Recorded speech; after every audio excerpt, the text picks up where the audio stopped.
오후 초대석입니다. 4.15 총선을 앞두고 무너지는 경제를 세우기 위한 공약 발표에 힘을 기울이고 있는데요. 실효성 문제도 제기되고 있는 상황입니다. 지난 25일 미래통합당 신세동 위원장에 이어 오늘은 더불어민주당에서 내놓은 총선 경제 공약은 무엇인지, 또 이번 총선에 어떻게 임할 것인지 자세히 알아보겠습니다. 더불어민주당 최고의 경제통으로서 비례초선이지만 중진의 무게감으로 선거관리위원장과 금융안정 TF 단장을 맡고 계시는 최운열 의원 나오셨습니다. 최 의원님 어서 오십시오. 안녕하세요. 네. 감사합니다. 네. 선거가 이제 2주밖에 안 남았는데 네. 늘 그렇지만 국민들이 여야의 경제 공약에 많은 관심을 가져야 하는데 선거가 다가올수록 그렇지 않은 것 같아요. 코로나 사태가 모든 걸 다 네. 덮었지 않습니까? 그렇죠. 그러다 보니까 또 코로나 사태도 있고 또 공천을 둘러싼 여러 가지 이제 문제들 때문에 각 당의 경제 공약은 무엇인가 국민들이 이제 따져볼 기회가 없었는데 최 의원님 그 더불어민주당의 그 총선 공약을 좀 간략하게 이렇게 한번 좀 설명해 주십시오. 네. 지금 현재 코로나19 사태가 우리 경제에 너무나 크게 치명타를 주고 있기 때문에 네. 지금 현 시점에서 제일 중요한 공약이라고 한다면 네. 이 코로나 사태가 경제에 주는 충격을 어떻게 극복할 거냐, 네. 그거 하는 게 제일 국민 입장에서 보면 중요한 네. 공약이 아닌가 싶어요. 네. 네. 그래서 이번에 위기는 과거 위기하고 다른 거는, 과거에는 공급 측면의 위기만 오면 그걸 치유하면 됐고, 네.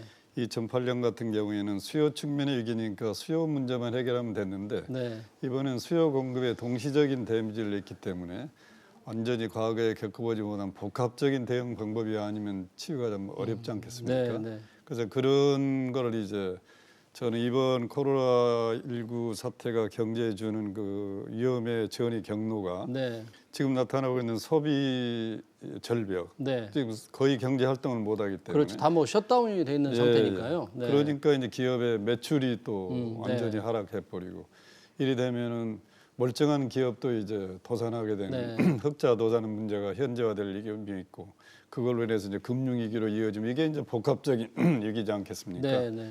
그래서 지금 현재 단계에서 소비의 이축을 최소한으로 줄일 수 있는 방안이 뭘 거냐? 네. 소상공인, 자영업자, 네. 또는 뭐 실직한 근로자들에 대한 그 최소한의 생계는 유지시켜주는 그런 네. 부분에 지금 치중하고 있고요. 네. 그 다음에는 기업이, 멀쩡한 기업이 흑자 도산에 가지 않도록 어떻게 유동성을 공급할 거냐, 여기에 네. 모든 어떤 정책에 초점이 주어져 있다고 보여지고요. 네. 네.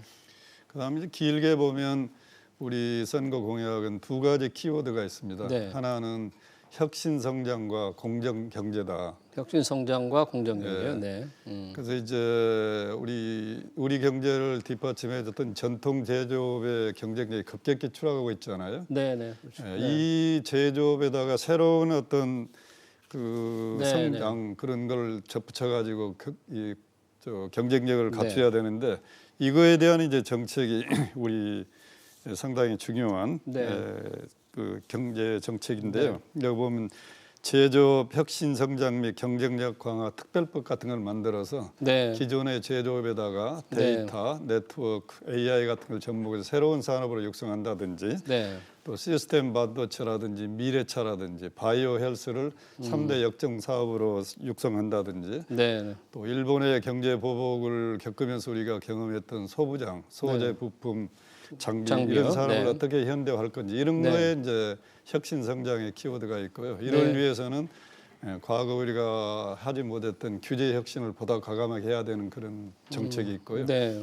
그 다음에 이제 공정 경제라고 하는 거, 우리 경제는 한마디로 특징을 보면 기울어진 운동장이다 이렇게 생각합니다. 그건 뭐 이제 뭐 대기업과 중소기업, 대기업과 중소기업 사이, 네. 또 양적 성장과 질적 성장과의 네. 불균형, 네. 뭐 이런 것을 바로 잡아주지 않으면 지속 가능한 성장이 어렵기 때문에 네. 그와 관련된 여러 가지 뭐 네. 상법의 문제, 공정거래법의 전속권, 전속고발권 폐지 문제, 이런 것들이 네. 지금 우리 공약에 들어있는 것 네. 같습니다.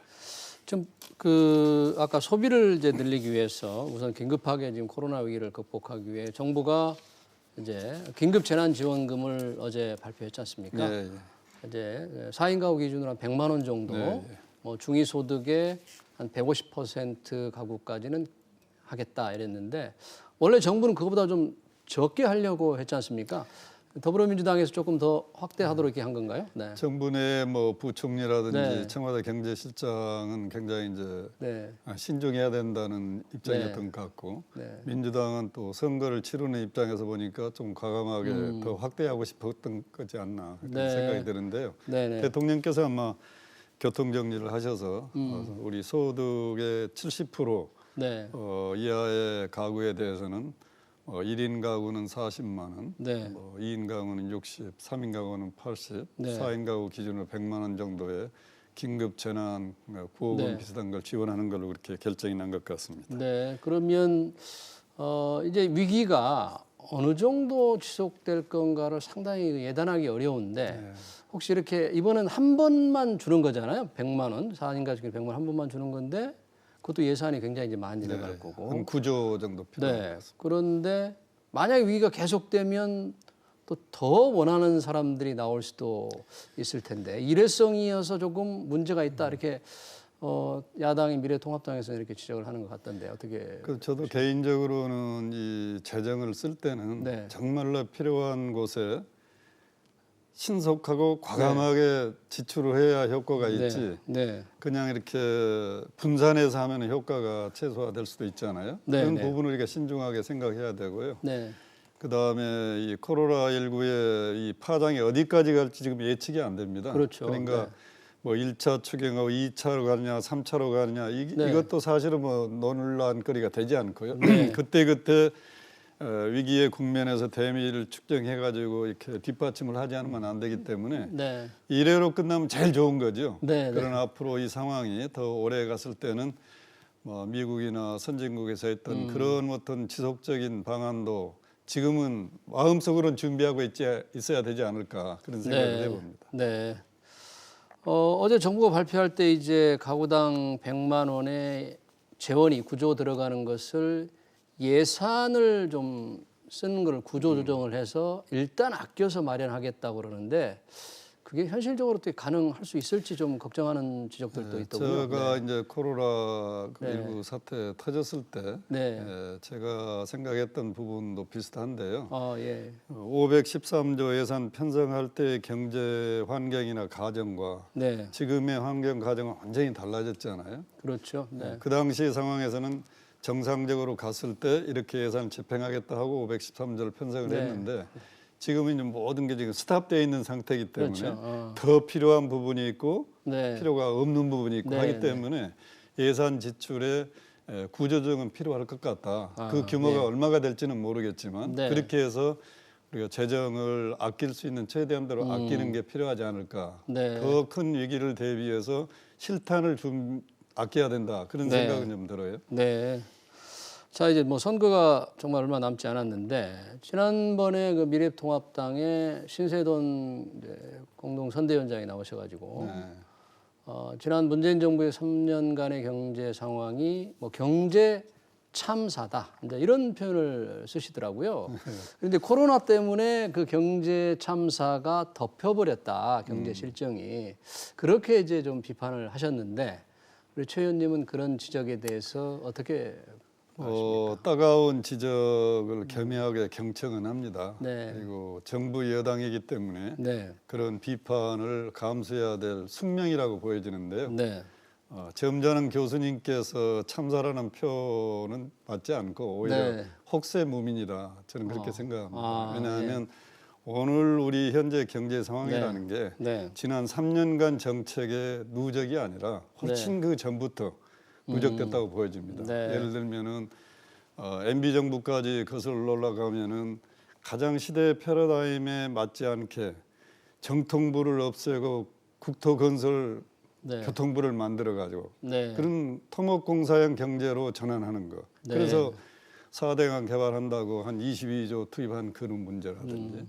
또 박근혜 대통령 때는 부동산을 부추겨서 경제 성장률을 높여보려는 그런 정책들 그런 것들이 복합적으로 누적된 오늘의 상황이지 네, 지난 3년 동안의 문재인 정부 정책의 실패만은 아니다. 저는 네. 그렇게 보여지고요. 네, 그다음에 지금 현재 우리 코로나 사태 이전이라도 네. 우리 수출이 굉장히 이제 급격히 주는 거 있잖아요. 네, 그렇죠. 근데 그 그거는 뭐- 경제 참사의 사례로 예. 그날 직접 말씀하시진 않았지만 다른 자리에서는 뭐가 경제 참사냐라고 신세돈 위원장께 이제 여쭤봤는데 그때 보통의 경우에 수출이 줄고 자영업자가 어려워서 줄고 네. 또 일자리가 줄어들고 또 빈부격차도 오히려 이 정부에서 확대됐다는 게 당시에 우리 그날은 아니었지만 신세도 위원장께서 말씀하시는 경제 참사의 사례더라고요. 그러니까 수출이 줄었다. 네. 그건 네. 팩트가 맞지요. 네. 그럼 왜 한국의 수출이 줄었느냐? 미중 무역 마찰을 우리가 예상했습니까 과거에? 뭐 그건 우리가 들어가죠. 생각한 네. 것보다 훨씬 더 오래가고 네. 강도가 높고 네. 또 일본의 경제 보복을 우리가 예측을 못했잖아요. 그걸로 네. 인한 수출의 대미지. 또 브렉시트 같은 유로 쪽의 어떤 그 불확실성 네. 이런 것이 복합적으로 작용해서 우리나라 수출이 줄어든 거지. 네. 우리 정책의 잘못이 수출이 줄어든다. 저는 거기에 이제 동의하지는 않습니다. 아, 네. 기업은 계속 투자를 하고 수출을 하는데 네. 그쪽의 수요가 위축이 돼서 우리가 못하는 거 아니겠어요? 네. 그 다음에 이제 그 자영업자 자영업자가 부분은 줄고, 아무래도 이제 최저임금 네. 문제라든지 주 52시간 네. 문제 이런 것들이 이제 영향을 네. 준 것은 사실인 것 같은데요. 네. 제가 보기에는 문재인 정부 처음에 경제 정책의 핵심이 이제 뭐 소득주도 성장. 소득주도 성장. 그거는 네. 사실은 제가 보기에는 아까 우리 경제가 기울어진 운동장이라 했을 때 공급에도 문제가 있지만 우리 네. 수요 받기가 상당히 망가져 있다. 내수가 거의 일어나지 않잖아요. 네, 네. 그 이유는 소비할 돈이 없기 때문에 그러죠. 비정규직이 한 700만 명 이상이 되는데 이 사람들이 월급이 한 150만 원 남짓 돼가지고 무슨 네. 소비를 하겠습니까? 네. 네. 그래서 그런 이제 문제를 해결해 주고자 한 게 최저임금 문제인데 그것도 이제 목표는 괜찮았지만 너무나 의욕이 앞서다 보니까 네. 2년 동안에 30%를 인상을 시키면 글쎄. 살아남을 자영업자가 있겠습니까? 최 의원님 조금 말려서 조금 속도를 둔화시켰더라면 좋았을 텐데 너무 빨리 글쎄 가는 말이에요. 바람에. 그래서 네. 그런 어떤 과욕 네. 그런 후유증은 분명히 있어요. 네. 그리고 이제 자영업자 문제는 네. 이제 그 영향도 있지만 지금 뭐 온라인 쇼핑이 일반화되고 하다 네. 보니까 세계적으로 네. 자영업은 거의 지금 뭐 위축 상태에 들어 있기 때문에 우리도 그런 기술 발전에 의한 후유증이 우리나라도 겪고 있어서 복합적인 거지 정부 정책이 100% 원인은 아니다. 저는 네. 그렇게 생각합니다. 알겠습니다. 그러나 여당 입장에서 그런 뭐 따가운 질책은 우리가 겸허히 받아들이면서 네. 거기에 대해서 어떻게 대응할 건가 해법을 찾는 게 더 중요하다. 이렇게 네.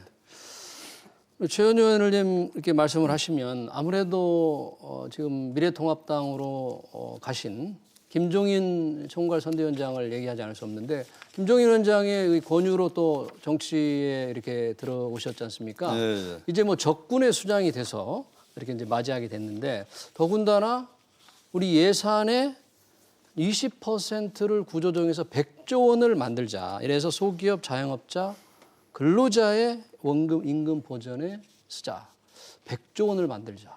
뭐 어마어마한 규모인데 미래통합당 김종인 의원의 이 같은 제안에 대해서 저는 어떻게 그러니까 그 100조 원 만드신 게 뭐 저는 제가 아까 말씀드렸잖아요. 이제 예산 편성할 당시에 경제 상황과 가정과 지금 많이 달라졌기 때문에 예산 지출 구조에 재점검은 필요하다. 구조조정은. 그러나 네. 그 규모가 얼마가 될지 그건 뭐 저는 확실히 아직 추정은 안 해봤는데요. 네. 하여튼 뭐 방법 자체는 그런 것도 우리가 생각해 볼 필요는 있다. 네. 이렇게 보여지고 그다음에 이제 세출 구조조정의 이제 필요성은 이런 네. 생각이 있다 그런 말씀이시죠? 네. 그렇게 해서 추가적인 그 재정을 투입하지 않고 할 수 네. 있다면 최대한 그렇게 하는 게 네. 필요하지 않을까 그런 생각은 듭니다만 네. 100조 그러면 조금 과대 추정된 거다. 개인적인 그런 생각은 들기는 듭니다. 네. 자, 그러면 이제 뭐 선거를 앞두고 계속해서 이제 다양한 이제 정책들이 막 쏟아질 것 같은데 여당에서 보시기에 지금 문재인 정부와 이런 게 조금 마지막으로 이 자영업자라든지 또는 취약계층 또는 국민들을 위해서 꼭 필요한 이런 게 필요하다. 이런 거를 좀 요청하신다면 어떤 게 있을 수 있겠습니까? 그래서 네. 이제 최저임금 문제라든지 이제 주 52시간 네. 그 최저임금은 아까 좀 말씀드렸지만 네. 그것도 앞으로 조금 뭐 더 디자인을 한다면 네.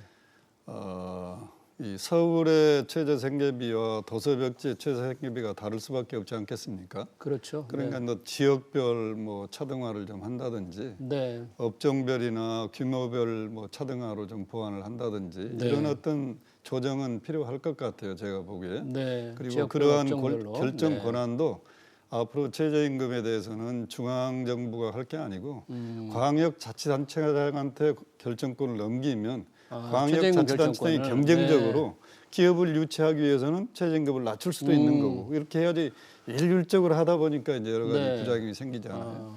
그다음에 주 52시간 문제도 저는 제 개인적으로 거기에 대한 책임이 큽니다. 네. 제가 이제 주 52시간을 디자인할 때 네.